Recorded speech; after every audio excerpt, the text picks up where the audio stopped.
জনসমাবেশ সফল করতে তবলছড়িতে ছাত্রদলের লিফলেট বিতরণ।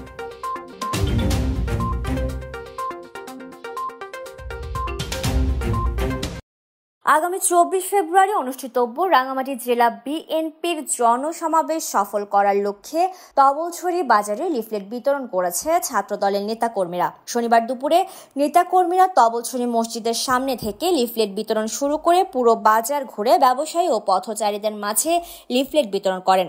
এ সময় রাঙামাটি সরকারি কলেজ ছাত্রদলের সাবেক সিনিয়র যুগ্ম আহ্বায়ক আলমগীর হোসেন জনি, সাবেক যুগ্ম আহ্বায়ক আমির সোহেল সাজ্জাদ, সদর উপজেলা ছাত্রদলের যুগ্ম আহ্বায়ক আবু সাইম মিনার, জেলা ছাত্রদলের সহ সাংগঠনিক সম্পাদক হাসান ইমরান, ক্রীড়া সম্পাদক সাজিদ ইমতিয়াজ, সহ ক্রীড়া সম্পাদক ইমতিয়াজ ইরফান, সহ সমাজসেবা সম্পাদক ইকরামুল করিম রিয়াদ, কলেজ ছাত্রদল নেতা আলভি হাসান নাইম সহ জেলা ছাত্রদলের বিভিন্ন ইউনিটের নেতৃবৃন্দ উপস্থিত ছিলেন।